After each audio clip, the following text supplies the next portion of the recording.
All right, guys, we're back to equation solving today. We are going to do, the notes are pretty short on this, just one side of one worksheet. We're going to do some more equation solving. We're going to practice some of what we talked about last time, and then we're going to learn one more new thing that you can do. Kind of two. We did a little bit of the trig trade kind, but not much. All right, so there's a unit circle we're going to need. This kind you should be good with already. Okay, this is just a review example. Factor out a cosine. That'll leave us a sine x minus 3. Each one of those could equal 0. This does say all solutions, which means we need to put the plus or minus 2 pi n business on. The sine of x doesn't ever equal 3, so we get to throw that one away. The cosine of x is 0. Well, that happens up here and down at the bottom, so pi over 2 and 3 pi over 2.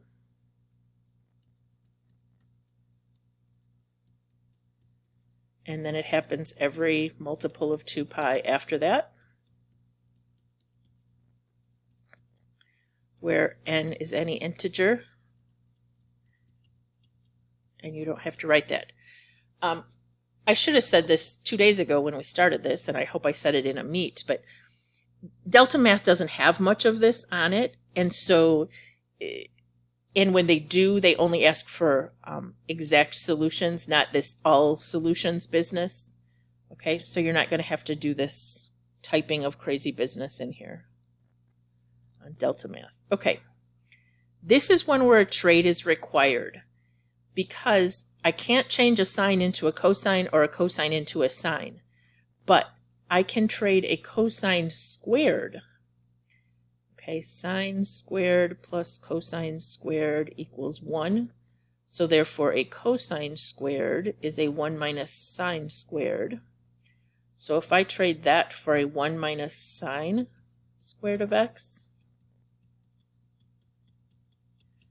then I can solve.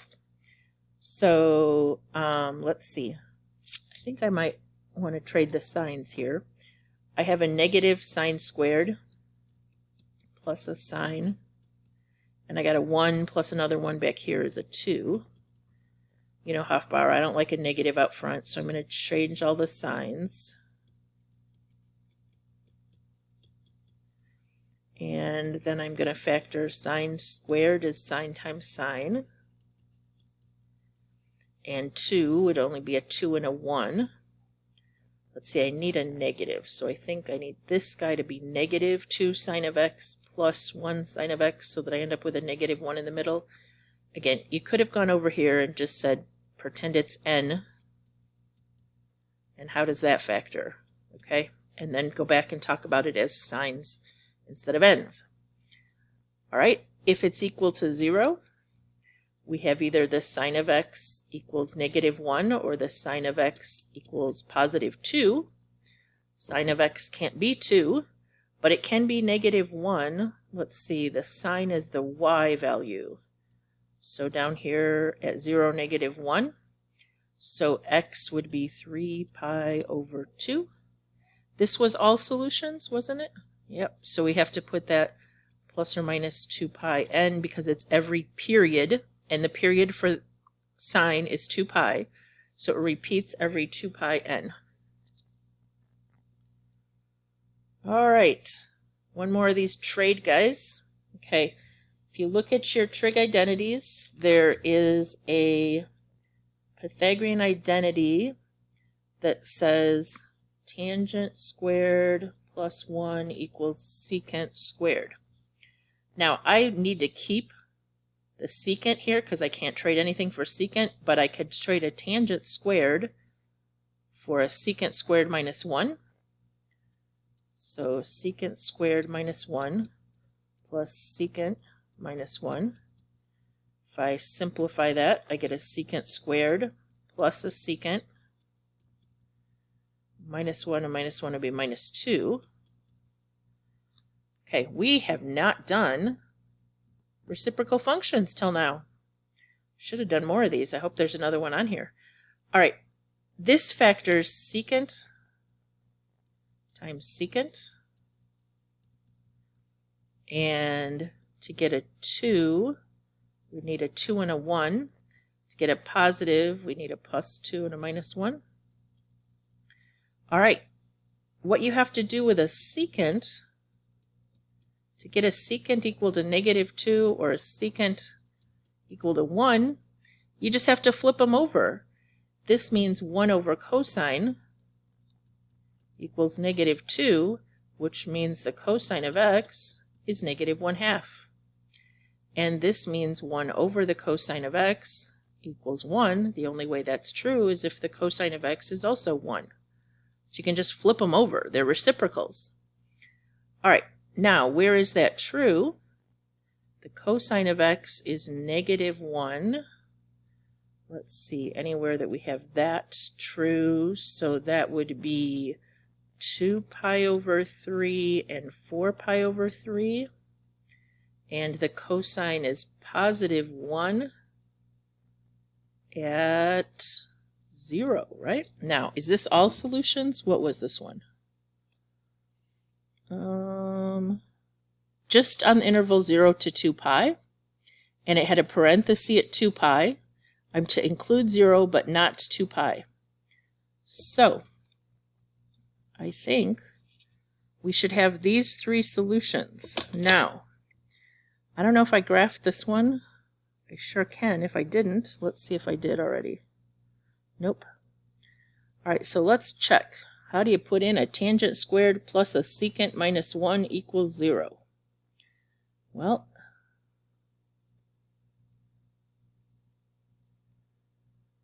all right. I was taught to put parentheses around the whole tangent, but you can in fact just put the squared on the theta, even though that's not what it means. It means tangent times tangent, but it'll understand it if you type it that way. Secant is 1 divided by cosine. And then it says -1. And we're supposed to see how many times it equals 0. Between 0 and 2 pi. I have my x set at 0 to 2 pi. And I am in radians up here, very important. Now, how many times does it equal 0? 1, 2, 3, and again at the end, but that's 2 pi, and I don't count that one because there was a parenthesis. So I ended up with 3 solutions at 0, 2 pi over 3, and 4 pi over 3. All right. This one says graph to check solutions as well. Ugh, we're going to have to square both sides to do this one. Yuck. All right, when we square the left, we get 1 plus cosine times 1 plus cosine. When we square the right, square root of 3 squared is just 3, and sine is going to get squared. Now, because we have cosines and sines, we're going to have to trade this for a 1 minus cosine squared. I'm thinking I'm never going to ask you this on a quiz, so if I FOIL this all out, I get 1 plus cosine plus another cosine plus a cosine squared, which is 1 plus 2 cosines plus a cosine squared. Over here I have 3 times a 1 minus cosine squared, which becomes a 3 minus 3 cosine squareds.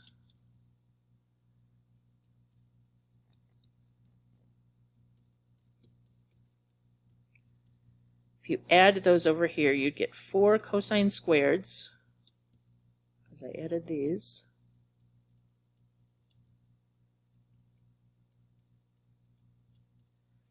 I have the 2 cosine of x, and then if I take this 3 away, I get a -2, so I can actually take a 2 out of all of that.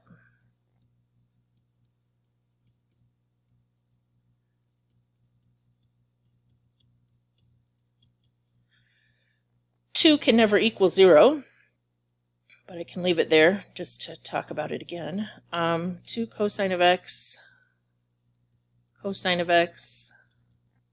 1 and 1. Let's see, does that right?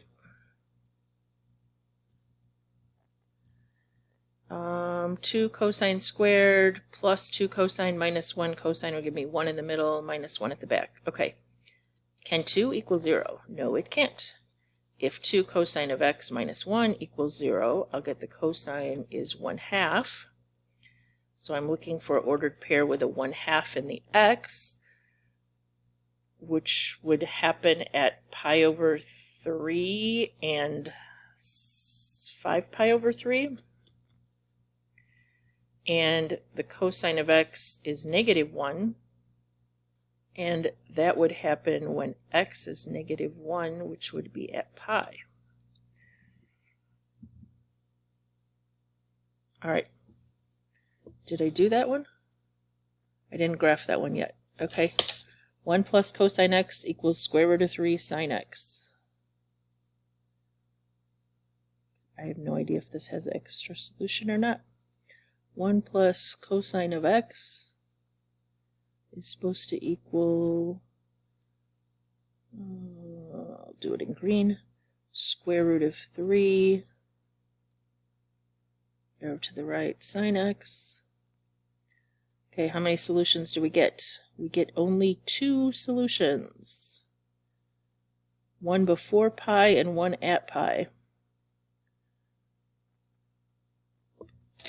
So 5 pi over 3 doesn't work. And I'm kind of confused why.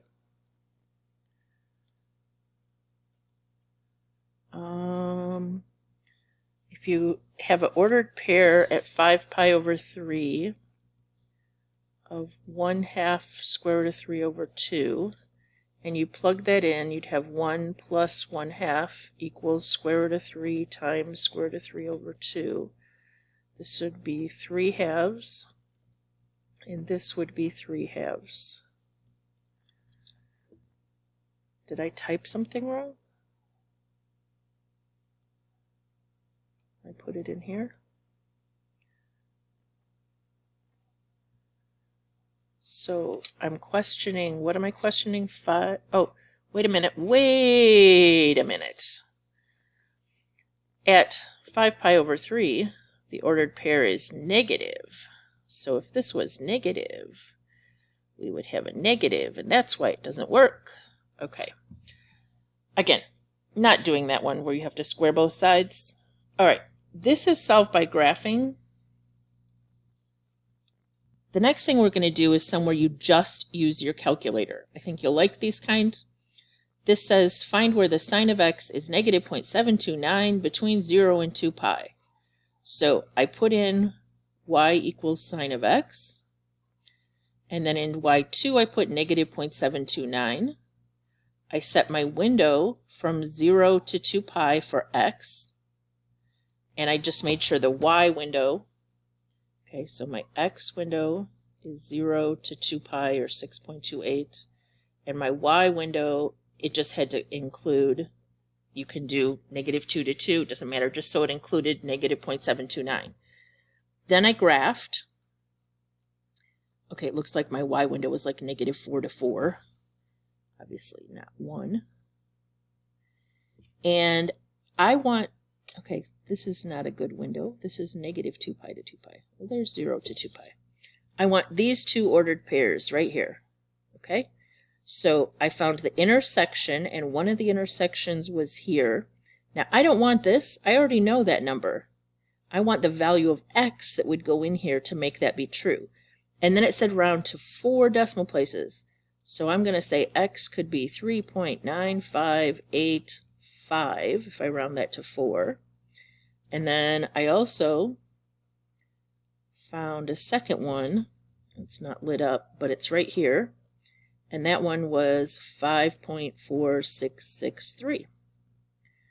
All right, now that was between 0 and 2 pi. If it wanted all solutions, the sine has a period of 2 pi.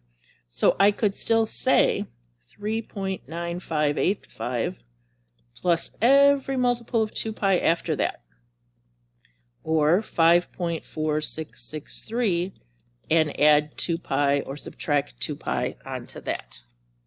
Okay? These are pretty easy. You're just using your calculator. Make sure you're in radians. So here I put my calculator in radians, I graphed the cosine of x in blue, and in red was the line 0.233. And for my window, this time I did set it 0 to 2 pi. And so I got two places that it intersected, once over here and once over here. So I have 1.3356.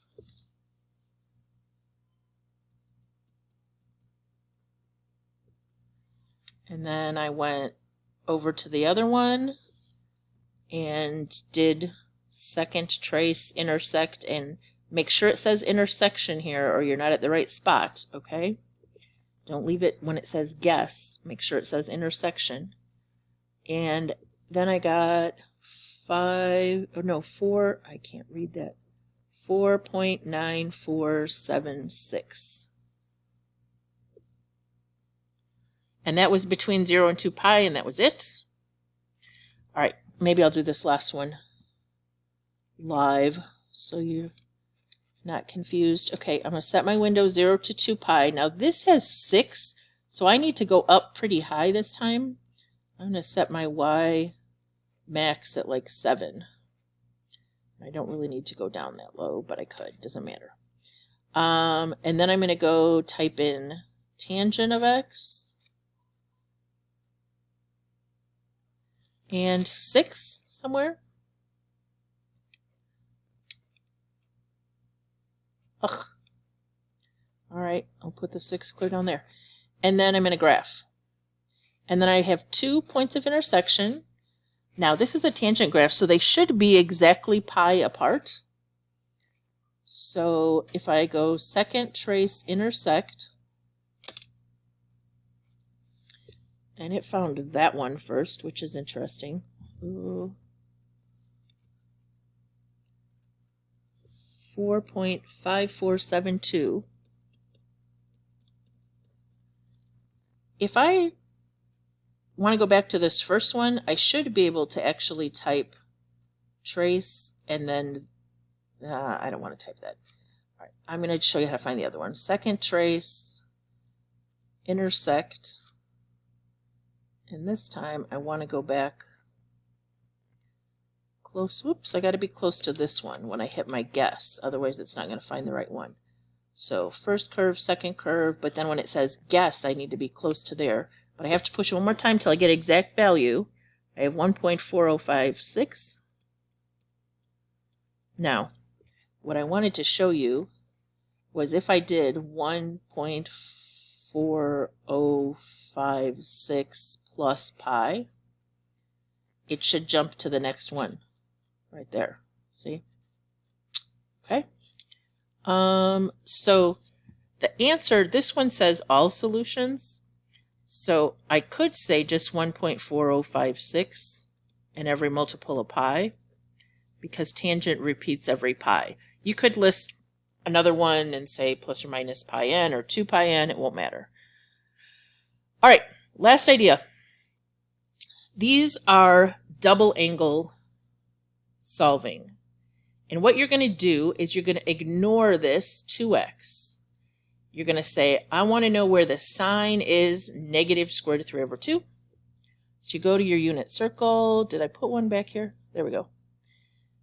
Sine is negative square root of 3 over 2. And that happens here. And it happens here. So 4 pi over 3 and 5 pi over 3. So I have 4 pi over 3. And 5 pi over 3. But what I found is where this value equaled negative square root of 3 over 2. So I actually still have to divide everything by 2, or take 1/2. So if I take half of all of this, and half of all of this, half of 2x will be x. Half of 4 pi over 3 would be 4 over 6 or 2 pi over 3. And half, be careful, this is where it gets tricky, of 2 pi n is 1 pi n. Now, I want you to think about that for a minute. When I said sine of 2x, if you had to graph the sine of 2x, you would graph a sine graph, but its period would be 2 pi divided by 2, or pi. So it had two solutions here where it hit negative square root of 3 over 2 down here before pi, and then the period is pi, so it's repeating every pi. Okay, the period is pi, and that's why we end up with a plus pi n here. But all you have to do is take half of all this. Half would be another x. Half of 5 pi over 3 would be 5 pi over 6. Multiply across the top and the bottom. Nothing reduces that time.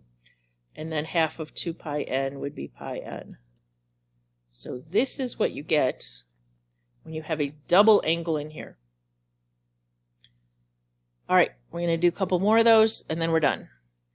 Where is the sign? I'm going to ignore this 4. Where is the sign negative 1/2?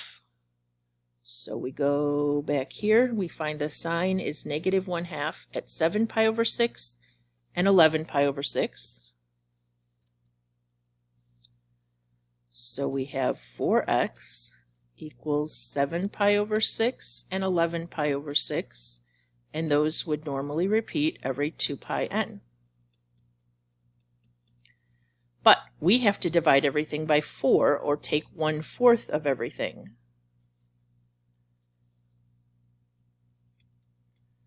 So we get x equals, if we do 1/4 of this, we end up with 7 pi over 24. And 1/4 of this, we end up with pi over 2. Okay? If we do 1/4 of this, we end up with 11 pi over 24. And 1/4 of this is 2 pi over 4, or pi over 2. Wow. We just found some crazy answers, and it wasn't really that tricky. Okay, we found where the sign was negative 1/2, and then we had to take and divide everything by 4, or do 1/4. All right, 2 more. This is where is the cosine, square root of 2 over 2.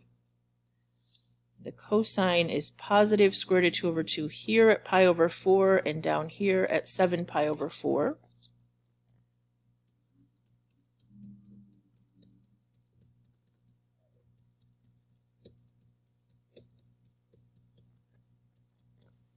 And then we're going to have to take 1/2 of everything to get it down to x equals, half of this would be pi over 8, half of this would be pi n, half of this would be 7 pi over 8, and pi n. Okay? Now, I know what this one says, but I'm going to do one this way just to show you. I'm going to change this question. If it said x over 4,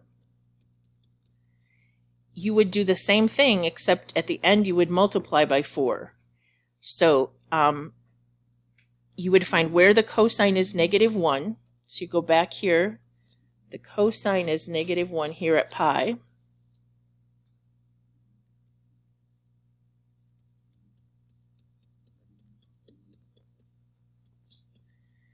And then instead of taking 1/4, you would multiply everything by 4. So you would do x equals 4 pi, and it only repeats every 8 pi n, okay, if you happen to have a fraction back there. Now, I want to show you why that is. Then we're done. If we graphed the cosine of 1/4 x, it would have a period of 2 pi divided by 1/4, or 8 pi. So you would have a cosine graph that didn't finish until 8 pi. So it would hit negative 1 exactly once, halfway there at 4 pi. So at 4 pi, and then 8 pi later, which would be 12 pi, it would hit -1 again. Okay, so that's why when we had x over 4, it didn't happen very often because the period is all stretched out. All right, so practice those on the worksheet. There's a few of each, a few crazy ones here where you just do some trades. There's a few where you do calculator, and then there's a few where you have this double angle business. All right,